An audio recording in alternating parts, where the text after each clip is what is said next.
ভোর 5টা আপনাকে আমি দেখাচ্ছি ব্রিজটা, শুনশান ব্রিজ, অথচ আর কিছুক্ষণ বাদেই কিন্তু এইখানে এই ব্রিজেতে লোকারণ্য হয়ে যাবে।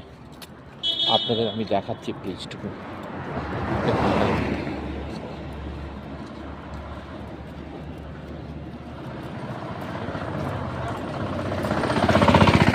ব্রিজটাকে আপনাদের দেখাচ্ছি। ব্রিজটা ভালো করে লক্ষ্য করুন। 7 সকালে আমি চলে এসেছি। আমি আমার একটু মর্নিং ওয়াক করতে চলে এসেছি। অবশ্যই দেখুন, সকালটা দেখা হয়তো সবার পক্ষে সম্ভব হয় না, তবু যাদের সম্ভব হয় না তাদের জন্য আমি আছি। দেখুন খালি